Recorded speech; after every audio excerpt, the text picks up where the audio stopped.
Among other recognitions, they have been guests on the Tom Brokaw Show, featured in a Reader's Digest, and honored by Harvard University for their lifelong commitment to fight racism. With the same zeal that they fought tyranny in Europe, they have been fighting bigotry at home. So please join me in welcoming and thanking Mr. John Leahr and Mr. Heilbrun for accepting our invitation and being our guest speakers tonight.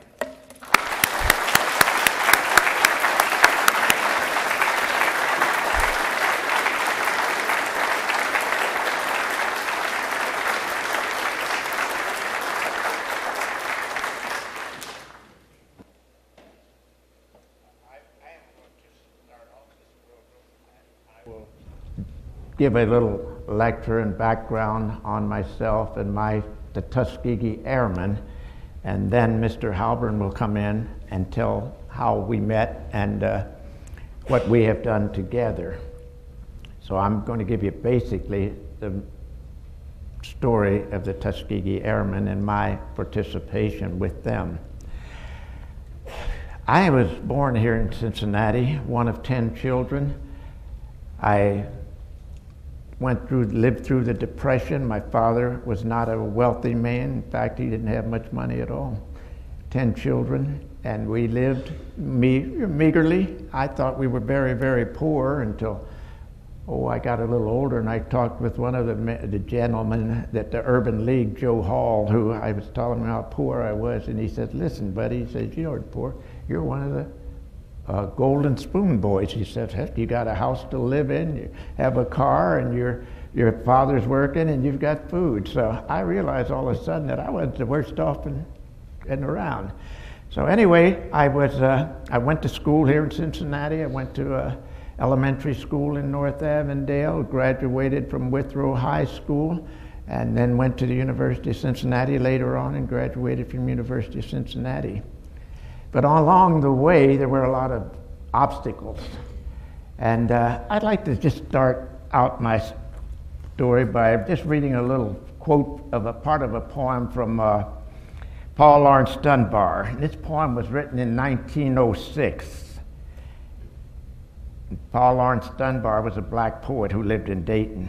And this is the Warrior's Prayer, in which he identified the fight against racism as this critical battle where victory would bring not medals and parades, but full citizenship, and said, "I do not ask that thou shalt front the fray and drive the warring foeman from my sight.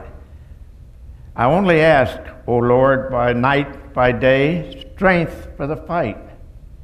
So that's where we have been. We found ourselves as black people fighting. This was a whole century of it we've gone through last century. And Theodore Roosevelt, I quote him, he once made a statement that any man who is willing to give his life in defense of his country is entitled to every benefit of that country. No man should ask for more, and no man should receive less. And that became ingrained in my mind as a young man. It was one of the subtitles on one of the Pittsburgh Courier, which is a national paper, and we used to get that paper every week. And so that stayed in my mind. And about the time the war came around, I thought, well, if I go and do my part, I will earn the right to citizenship. If I'm willing to give my life for my country, then my country should be willing to give me the benefits of citizenship that all other citizens other than blacks were enjoying in America at that time. So I enlisted in the Air Corps. It wasn't a real easy task, but I'll tell you that there were a few obstacles here in Cincinnati. A lot of you may not realize this, but Cincinnati was a very prejudiced town. Black people in Cincinnati, we couldn't eat in a restaurant. We couldn't go to White Castle, not even White Castle. You had to take a sandwich outside and eat it. This was in Cincinnati. You couldn't go into any hotel downtown and sleep. It wouldn't let you stay in a hotel. If you went into the theaters, we had black theaters, and many of them were substandard, I might say, but we were allowed, I think, eventually to go into the balcony of the white theaters. So Cincinnati was not a mecca. Jobs were very scarce. Opportunities were very poor. Most of the graduates who graduated, we had quite a few black graduates from the University of Cincinnati. If they were doctors, they didn't come from the UC doctors because they weren't letting blacks in the medical school. They couldn't go to a lot of the business schools and the others because they had a co-op system, and none of the co-op corporations would let blacks co-op. Black students could not co-op with those corporations. So for many years, blacks were omitted from many of the courses and things at the University of Cincinnati. So when I went there and first went to Wilberforce University for a year up in Xenia, Ohio, and I did real well up there and enjoyed it. But I had some little problems up there. Some fellow that was on the football team and I didn't agree at a meal time one day, and he jumped up and hit me, and I was foolish enough to fight back. I was the waiter, and when I went back the next year, I didn't have a job. So then I came down to UC, and I worked at the NYA. They had a program here, a job program here, that paid about $40 a month. And while I was at UC, I worked on the NYA, and I carried bodies from among the other tasks. I carried bodies from the morgue to the medical school, and that was one of the worst jobs I had. But there were other jobs too, but they were equally undesirable, I might say. World War II broke out. I wanted to join the Air Force. I'd always had a desire as a young man to fly airplanes, and we had selective service at that time, and they called me in for a physical, and they told me that I had a bad leg. I'd been in an automobile accident. My leg was badly damaged.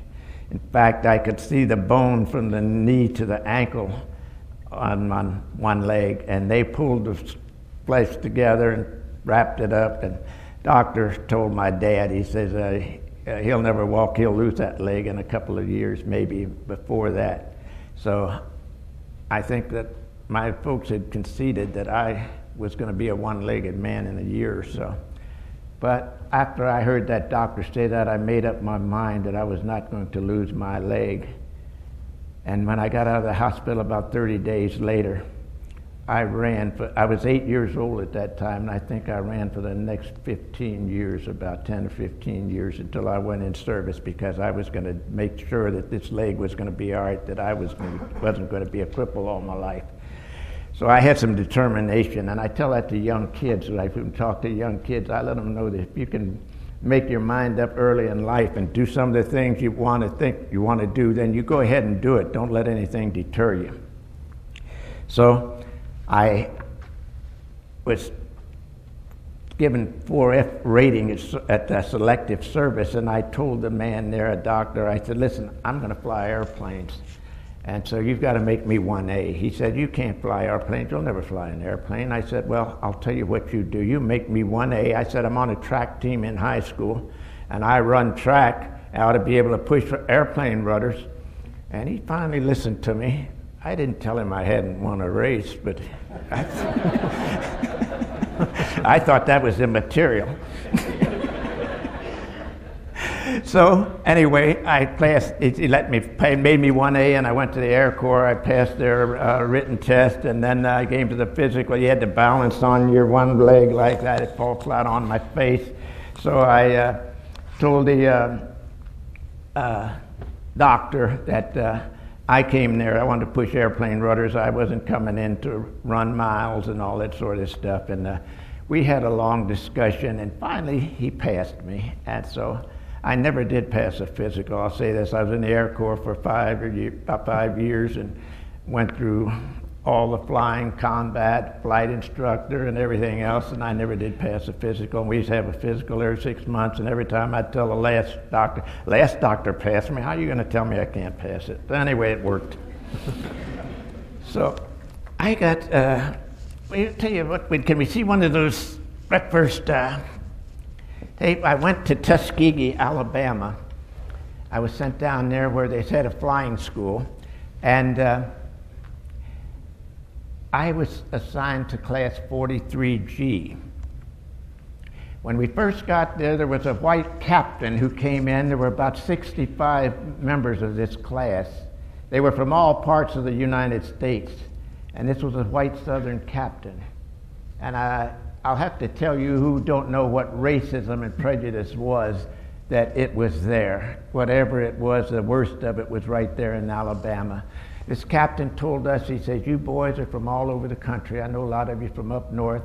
He said, but I want you to know this. You came down here to fly airplanes, learn how to fly airplanes. You didn't come down here to change any social customs or any of the ways and means that we do things down here. And if you come down here and try to change anything and you get any kind of trouble at all, you're on your own. The United States government isn't going to help you. The military isn't going to help you. And I know the local police aren't going to help you. So that was where he left us when we were down there, a bunch of boys from all over the country down in a hostile area. And it wasn't a pleasant feeling, I can assure you. But I was assigned to class 43G, a single engine. And this is a picture of my class. This was a picture of my graduating class. I don't have one of the starting class. But I will show you that a couple of the fellows who were outstanding. This gentleman right there is Chappie James, who became the first black 4-star general in the Air Force after they separated from the Army Air Force. And this fellow over here is Lee A. Archer. He's the only Tuskegee Airman during World War II who shot down 5 enemy airplanes and became an ace. And this fellow right there is the guy talking to you right now. Okay. Next. We went through a training program. We went through primary training at Tuskegee Institute, and we had black instructors there who were civilian pilot instructors who took their training there. They had the program at that time. And when we finished primary training at Tuskegee, we moved to the U.S. Army Air Base out about 10 miles from Tuskegee. The Army built a base out there, and it was under military command, and the instructors were military. That's where we took our basic and advanced training at the Tuskegee Army Airfield. But this is a picture of training. Well, this is training after I graduated. This is a little bit later. This here was a picture of us training up at Selfridge Field, and this was Mac Ross. He's one of the first graduates in the first class. There were 5 graduates in the first class, and Mac Ross was one of them, and that's me. And this is a man from Florida. He got killed overseas, and this one also died overseas. And this was Harold Sawyer from Columbus, Ohio. Now, the program that the government set up, they said, well, they didn't want to have any blacks in the Air Force, really.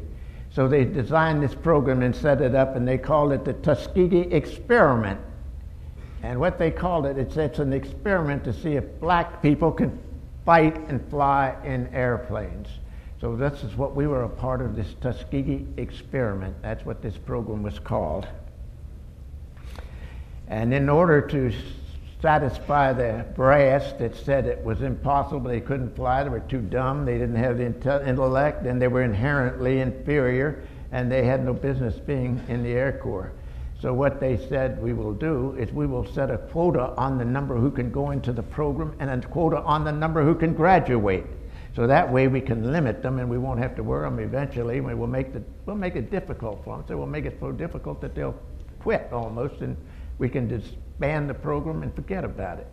So that was the idea of the military. But those of us young students who were in that program were as daggone determined as any bunch of young men could ever be that we were going to finish that program. And we stuck together and we worked together and we helped each other. We would sit up, hug each other sometimes at night if you had to, because it was really miserable. You can't understand what a miserable feeling it really was. I had some other tapes that I show sometimes, and one of these It shows a fellow who was retired. He was a retired colonel from the military, and he was telling them about the experience. He went into the integrated Air Force and retired as a colonel, and he was saying that every time he thought about his experiences at Tuskegee, he'd start crying. Here's a retired colonel who'd fought in 3 wars, and he was retired. But when he would think about his experiences at Tuskegee, he'd start to cry because it bothered him that much. Now you're looking at our commanding officer. This is General Benjamin O. Davis, Jr. He graduated from West Point in 1936, the first black graduate of West Point in the 20th century. He graduated 36 out of a class of 435, I think it was. So he wasn't a dumb bunny. But he was given the silent treatment for the 4 years that he was in West Point. He didn't have a roommate. Nobody spoke to him except in the line of duty for 4 years. That includes instructors and students. And so he went through hell to get through West Point. And in spite of that, I flew with him many times, and I was in his squadron.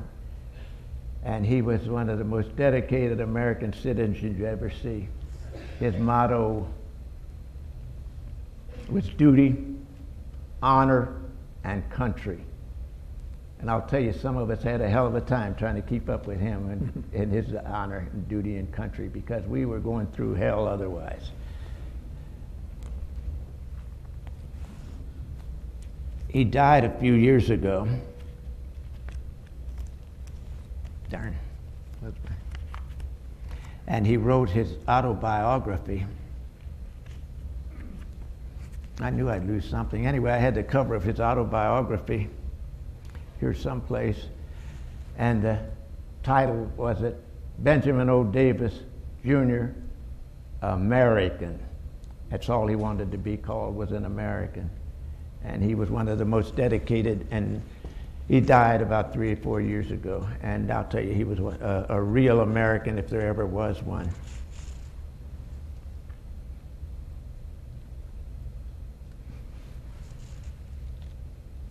Well, when we got in joined the first squadron, we got overseas, we'd heard about the sneak pooters or something that these guys used to sign, and everybody would sign them in the squadron. There's pilots and everywhere. Anyway, this was what our squadron, we were the 301st Fighter Squadron, or the 32nd Fighter Group. Somebody came up with the idea of, let's all sign a sneak pooter. So we all took one of these bills, it's an Italian lira bill, and all of the pilots and officers signed their name on that bill. And that was one that was signed, and I think it's the only one that survived that I know of, and that was mine. And it had the names of every pilot and every officer in the 301st Fighter Squadron. And also on the back there, when I was coming home after I'd finished a tour of combat, I integrated living quarters on a ship, an ocean liner coming home. They put me in quarters with 2 white officers, and one of them was from Cincinnati. His name was William Gilbert, and he lived in Hyde Park. And we kept a little every once in a while we'd contact each other. We were not real friends or anything, but we did keep a little contact. And I found out, I called one time to see how he's getting along, and his wife told me he died on a golf course, and that was back in the 60s. And, okay, many of those guys, many of them on that thing are dead now. Quite a few of them got killed in combat. And others, of course, they've all died just of old age. But there's very, very few of the people that have signed that I know about 3 of them that are still alive, but I don't think the others, I don't know about them. Let's take that away.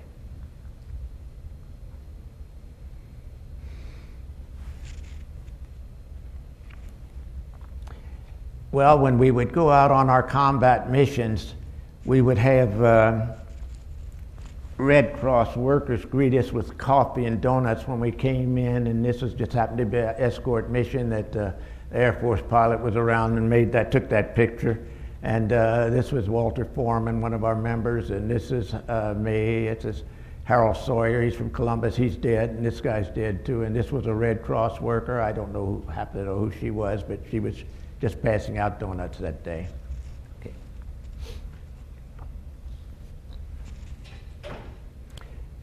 Ooh, that was me after I got finished with flying cadet school and everything, and combat, and I wanted you to see what a pilot looked like. You see that hat up there? That's what you had, the crushed hat. If you didn't have that, if you hadn't been through combat, you had to have that real stiff band in there and looked all formal. But I want everybody to know I'd finished combat and had that porcupine hat.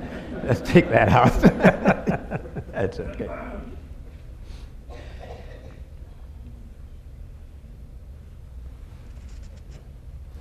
I'm going to take you a little bit on a little trip after we finished World War II. Let's see where. Oh. When we finished World War II, we had 450 of our pilots had gone overseas and flew combat. 66 of them were killed in action, and 32 were shot down and became prisoners of war. And of those 32 that were prisoners of war,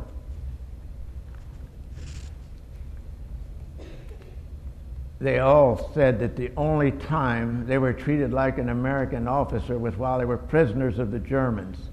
They said the Germans treated all American officers alike, regardless of color, but Americans didn't do that. Even in combat, we were not treated all the same. While we were over there in January when we first got in combat, the Battle of Anzio occurred. And it was a very, very rough battle. The Americans were coming into Anzio, that's below Naples, getting a ground, a footing, and they were having a real hell of a time. The Germans were pushing them back into the ocean. And the 99th Fighter Squad came onto the scene. These were guys flying P-40s. And I'm going to read you just a little bit about story about these guys, some of them there. This is Patrick, this is the national leader, and it says, South African blamed for Blackfire's World War II death. Says a squadron commander says a South African pilot shot down a U.S. fighter plane piloted by a black American officer and then strafed and killed him after he parachuted over Italy's Anzio Beach during World War II. And then Roberts of Sacramento, California, was commander of the all-black 99th Fighter Squadron in January '44 when his pilots flew cover for Allied troops over Anzio and on the west coast of Italy.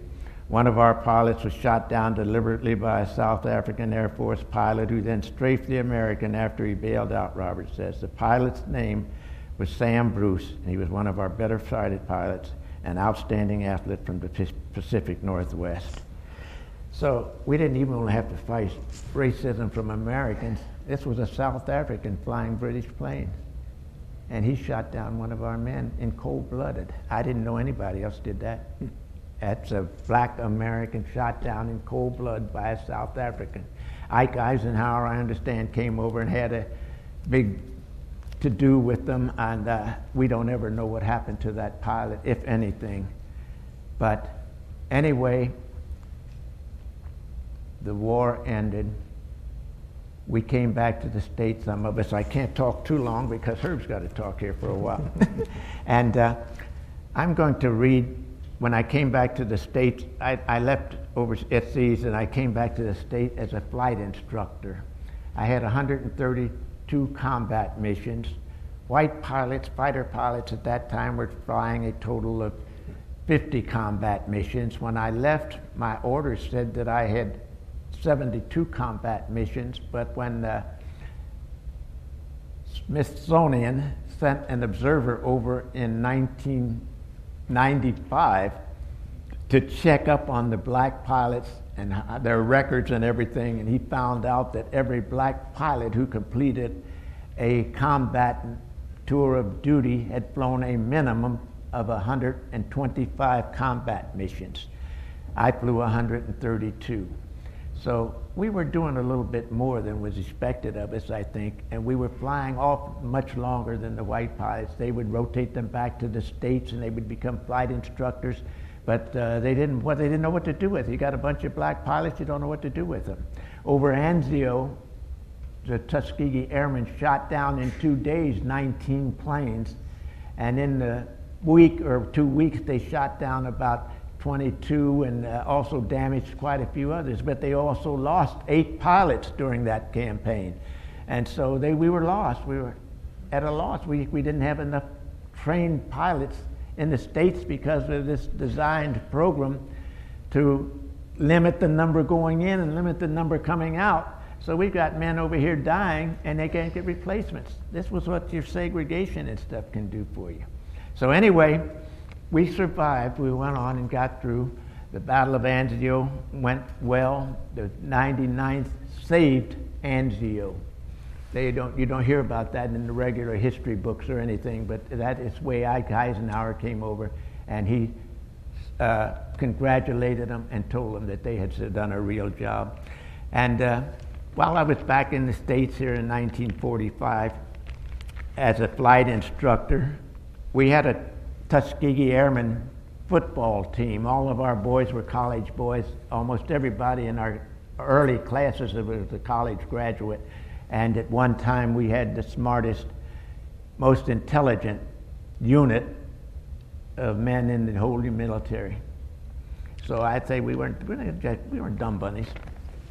But I'm going to read a poem to you, and it's a poem that I like particularly because it came out of this Capitol Classic. This was a football schedule, and it was Tuskegee Army Airfield versus North Carolina State College, and they had these football games every year. They were having them during the war, and in this program, this was of November of '45, there is a poem, and it's called "These Are Our Finest," and I really like it because they've got 8 pictures of black pilots in here, and one of them happens to be Lieutenant Leahr from Cincinnati, Ohio.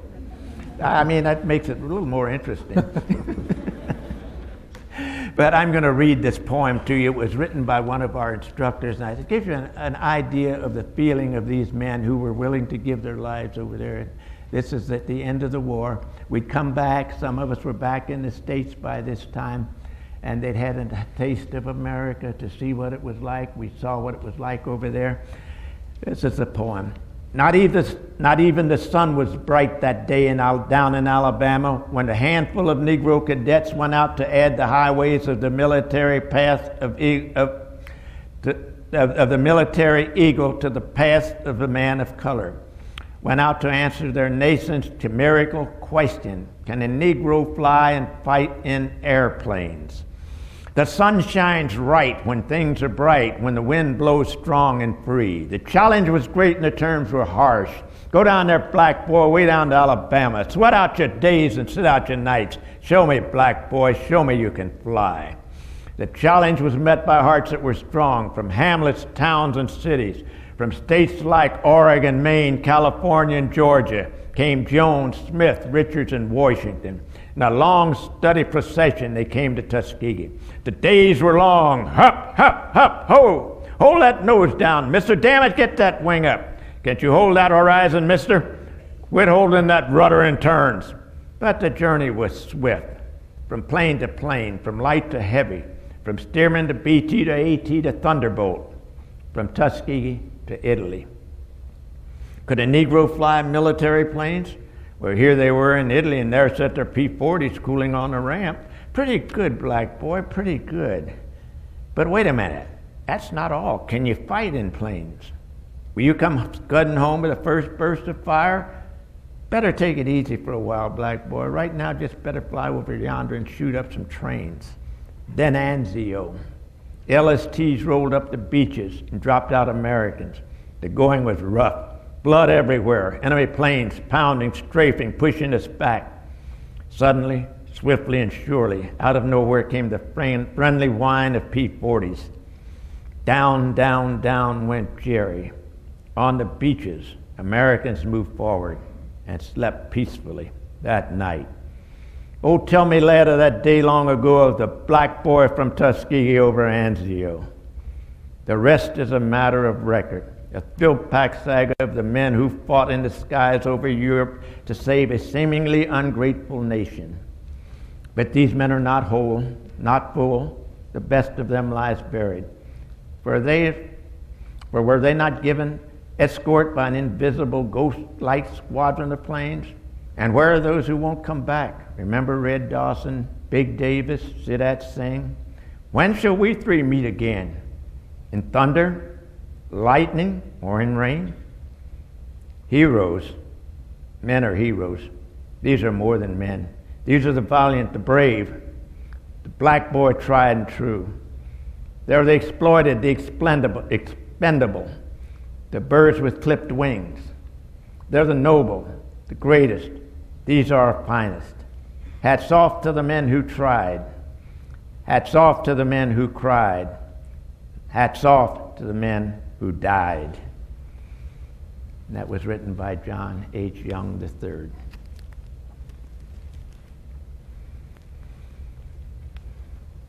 Well, the war ended.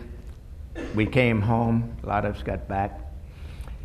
And as a result of the combat performance of the Tuskegee Airmen, President Harry Truman issued an executive order in July 1948 which stated, "It is hereby declared that there shall be equality of treatment and opportunity for all persons in the armed services without regard to race, color, or religion or national origin."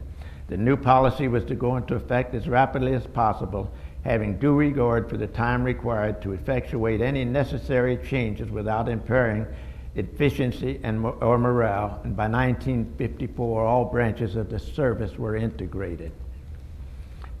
And I'm going to show you what. Want to hit that? Oh, you got that one up there, huh? Okay.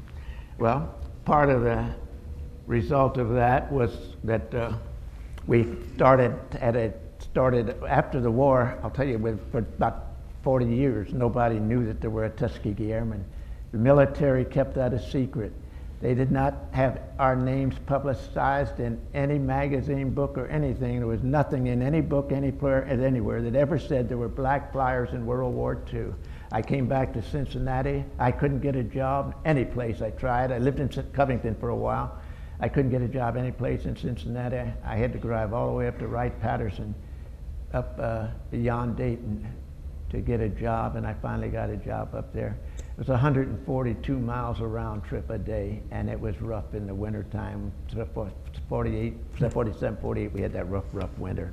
Anyway, the military did change. Eventually, we had J. Paul Reason, who was the Navy's first black admiral. He was the first black graduate of Annapolis, and he became a commander-in-chief of the mighty Atlantic Fleet. We also had military generals and the Navy, everybody. We had general officers and flag officers in all branches of the service. And I could talk and give you a whole lot of names and things like that, but I think time's running out. Will you give us a couple of more pictures, please? I'll show you this picture here. Oh, wait, take that one back, will you?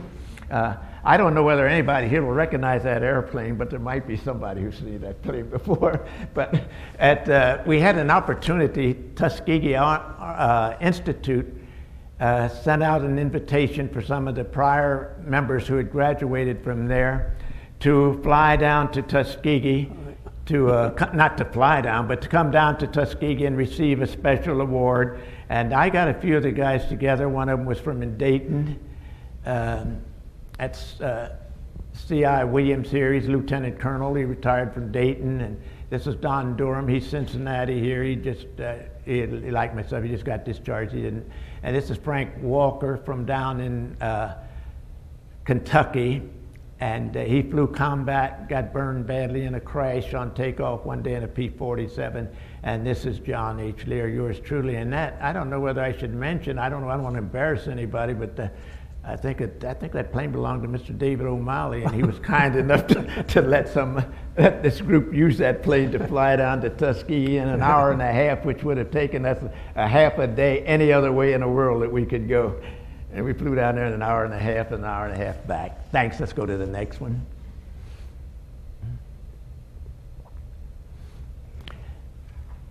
You know, a lot of us, we don't really know who is who, but that fellow right there is the leading fighter pilot in the United States military today. He was a classmate of mine one time. His name is Charles McGee. He flew 409 combat missions in 3 wars. No other man has flown those. He's got more decorations than I think anybody could have. And that is Herb standing beside him, and that's me there. He and I are working on a committee to build a monument at Tuskegee for the Tuskegee Airmen. So let's go to the next. I think all of us should know something. We all hear about the fellow that flew Mrs. Roosevelt, Chief Anderson. That's Chief Anderson. He died a couple of years ago, but that's Chief Anderson, and you can't see that picture very clearly, but that is the man now who is running the airport. Chief died, and he was Chief's assistant, so he's taking over the airport, and he's the fellow that greeted us when we were there recently. And this other picture here is he was chief pilot for the training, all training at Tuskegee. And this here was the director of training, Lewis Jackson. He was from right around, he lived up in Xenia for years after the war.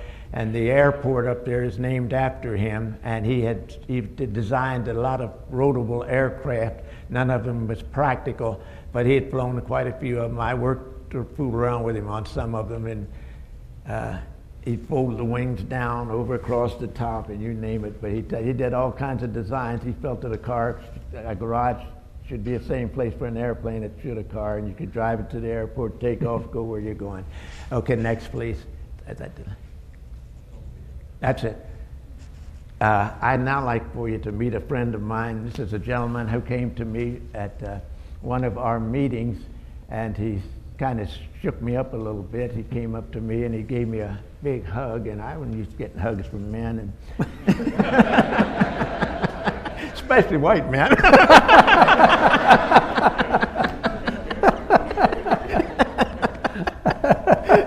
Anyway, he says, you know, I want to thank you guys. He said, you guys did a lot to save my life. And I thought, what the heck is this guy talking about? Anyway, he says, you flew in Europe? And I said, yeah, I flew in Italy. He said, well, I was over there too. And then Herb get up and told the story. Okay, let's give him a hand, huh? Thank you.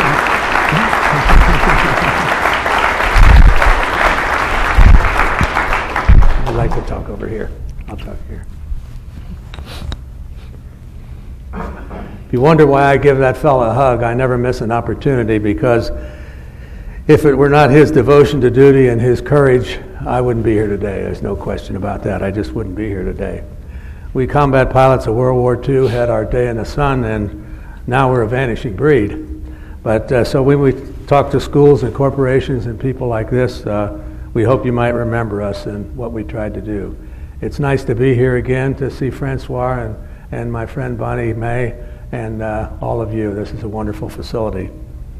All of my crew are gone, so it appears that what they said in the emergency procedure for a B-17, that the airplane commander is the last one out of the plane. And that's what it's going to be with me, with my crew. You've heard a Tuskegee Airman fighter pilot story, a black man. Some of it is funny and a lot of it isn't funny at all, but all of it's true. And now I'd like to share my story and how our lives are entwined, were once upon a time and are now. I got into the cadet program in 1942 and went to duty in 1943 and got my wings in December of 1943. And 105 hours of transition in a B-17. And the day after my 24th birthday, I picked up a brand new B-17.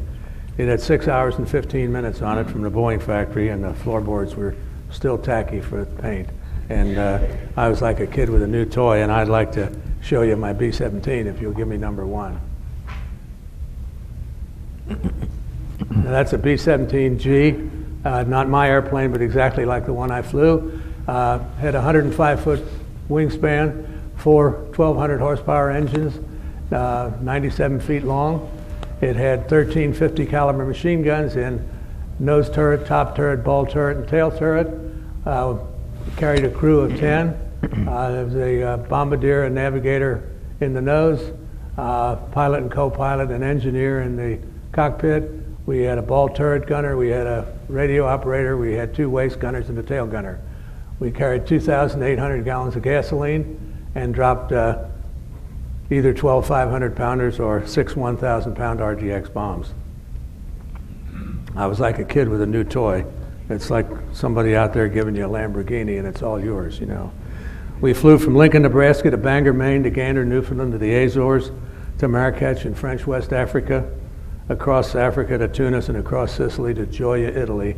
And I was now a member of the 32nd Squadron, 301st Bomb Group, 15th Air Force. That trip was really fun. 7,075 miles in 41 hours. And our indoctrination was, I think the colonel had a bad night. He had too much vino. And he kind of raised himself up and he said, you guys are, I was a replacement crew with another crew, and he said, you fellas are airplane commanders. You know how to fly a B-17. I expect you to be on time, in formation, tight formation. What you do off the base is none of my business. And he said, if you can take that airplane to Germany and if you can bring it back 35 times, you can go home. So that was the deal. My first and second missions, all my life I knew I was going to go to war in the air. I used to build model airplanes of Fokkers and Spads and Jennies, and I just knew someday I'd go to war in the air. And here I am, and we had to fly 3 missions as a co-pilot because they don't teach you combat in Texas. You have to get shot at before you know what's going on. And I'll never forget, my first mission was to Vienna, Austria. And I'm flying co-pilot, and there was a lot of flak and a lot of stuff going on, but none of us was near me. And boy, I tell you, I thought, you know, I'm part of the greatest air armada the world will probably ever see. And I really kind of got a lump in my throat. Second mission went back to Vienna, same thing, a lot of action, no flak, and didn't hit us. Third mission, I was flying, my pilot was his last mission, he was a captain. And he's jumping up and down, he's all excited, and I said, you know, it sounds like a good day. He said, Herb, he said, this is my last mission. And he said, we got a milk run. And I didn't know if we were going to get a bottle of milk when we got back or what the story was, like the Indianapolis Speedway. But he said, we're not going in at 30,000 feet.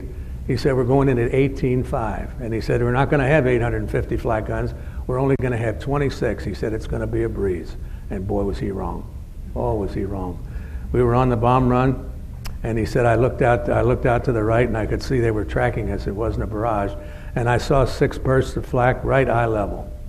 And a few seconds later, I saw 6 more coming closer, and I thought, you know, my combat career in the 15th Air Force is going to be over. Well, they missed our plane, and they hit the one on the other leader's wing. And they're on fire, and they're jumping out, and it was like a dream. I thought, is this really happening? And then we got back to our hard stand after our mission and pulled into park, and I looked at the airplane in the next hard stand, and I saw the pilot had his head laying on the glass and a bottle of plasma hanging from the radio compass, and I thought, boy, the party's over. From that time on, instead of being that thrilled about it, I would say from the 139th Psalm, when we went up the Adriatic, that if I take the wings of the morning and dwell in the uttermost parts of the sea, even there shall thy hand hold me, and thy right hand shall lead me. And if they had me on the engineering staff at Boeing, I'd tell them to put stained glass windows in the cockpit, because there were no atheists in the cockpits in World War II. We airmen were a rollicking, frolicking bunch with a smile on our lips and a song in our heart, and I always have to add, hopefully, a girl on our arm. And that happened once in a while, too, see. They built 12,731 B-17s, and 4,750 of them were lost. In my squadron alone, we lost 41 planes between March of 1942 and the end of the war. And there were 121,867 battle casualties in overseas combat, killed in action, wounded in action, missing in action, and captured. Can you believe that? 121,000. The terrible price that we pay for the blessing that we call freedom. I'd like to show me an overhead again. No, you got it backwards. That's the last one.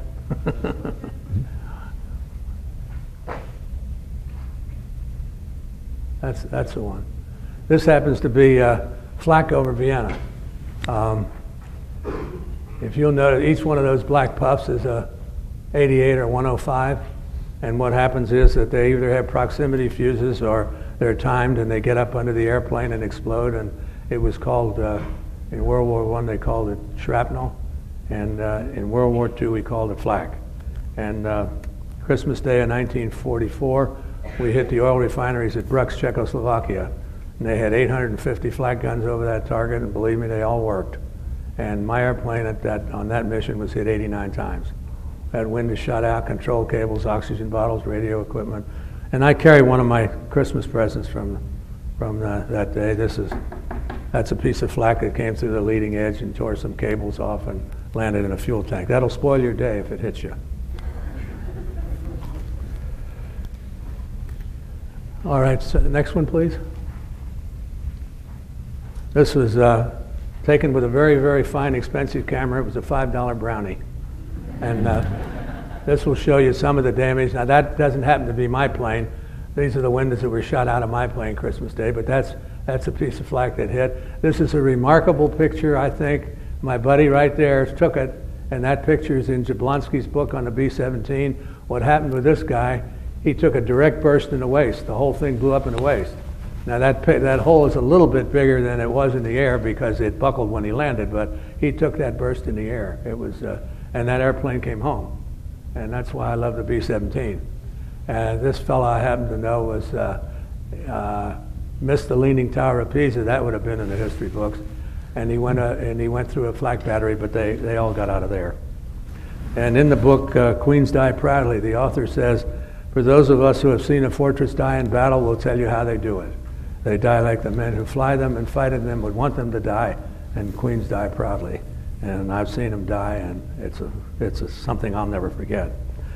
We flew as high as 31,000 feet, 7 to 9 hours in a cramped cockpit, not pressurized, in tight formation, over difficult terrain and impossible weather. I've seen temperatures as low as 67 degrees below zero, where you're unconscious in a minute and dead in 4. And that's before the flak starts. It was a hard way to earn $400 a month.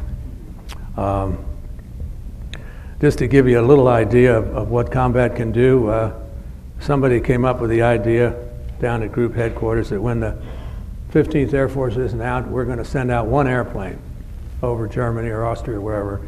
And you can't do a lot of damage with one load of bombs, but we'll scare them, we'll make them stop working, we'll blow their sirens and so forth.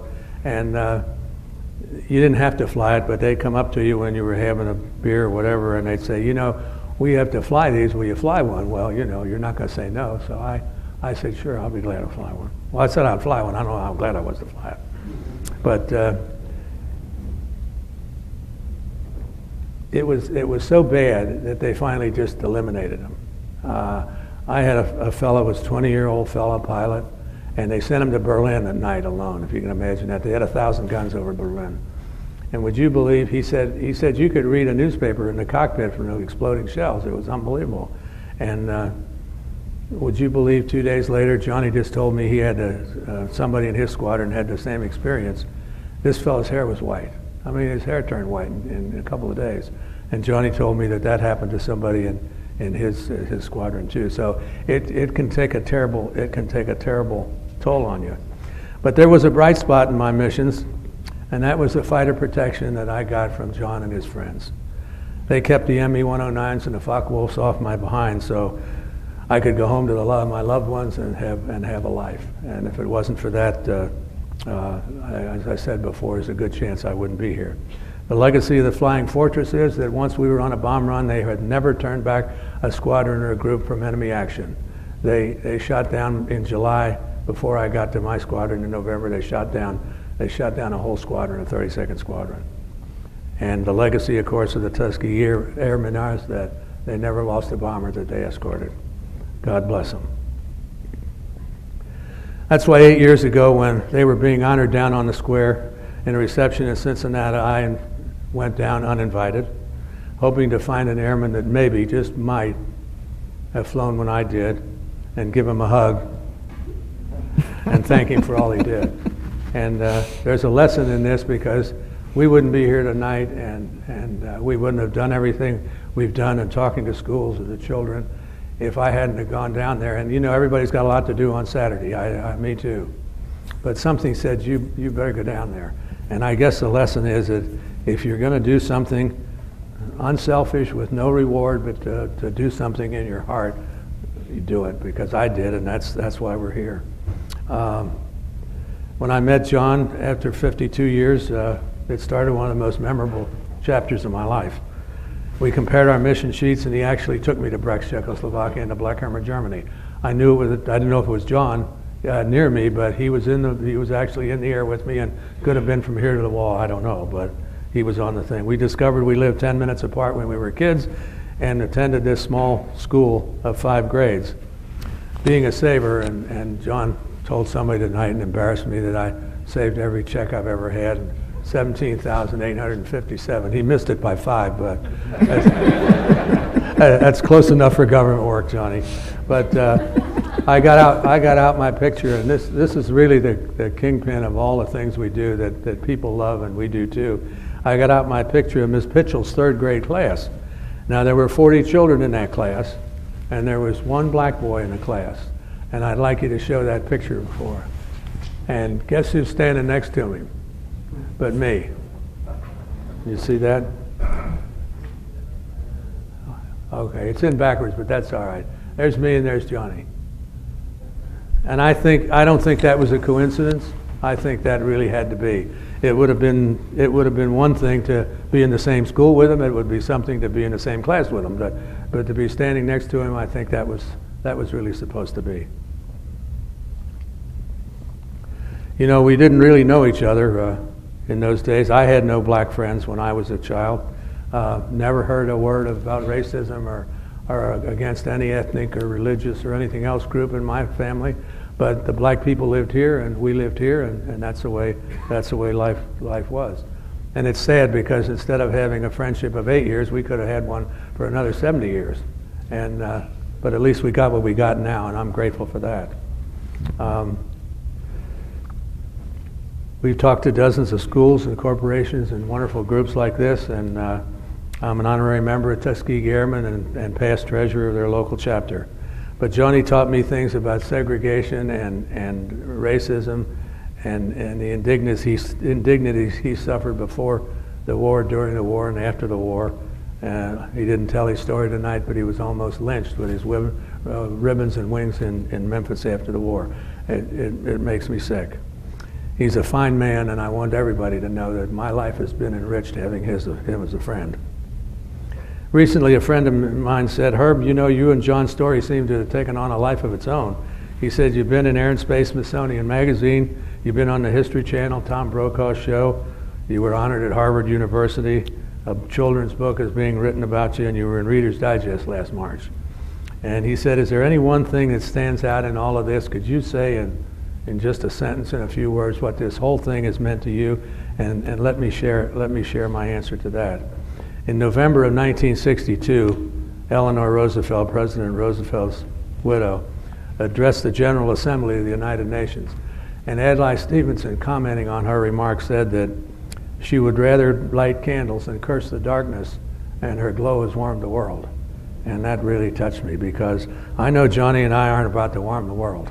But I believe that our story and our friendship and our mutual respect has certainly lighted a few candles, and I am really grateful for that. You've been an attentive audience. I knew you would be. And now I want to ask you a favor before I take leave of you. It's really not important if you remember Johnny and myself as individuals or our names or whatever. But what I would like you to do is remember our fellow airmen, our comrades in arms, who shoved the throttles forward on those mighty airplanes and roared down those steel-belted runways in Italy and flew in majestic formation up the Adriatic, across the Po Valley, and over the Dolomite Alps to their targets, and never came home. We have our lists. He's got his list of names, and I've got mine. One of the greatest privileges of my life was to have represented my country in aerial combat and to have known and to have flown with those men. I was with them, so believe me when I tell you that they gave their lives convinced that we should respect the dignity and human rights of all people. They gave their lives believing in the preservation of the human race. And they gave their lives loving the greatest country in the world, the United States of America. They are the heroes, and they cannot, they must not ever, ever be forgotten. May God bless their memory, and may He bless all of you today, tomorrow, and in the years to come. Thank you.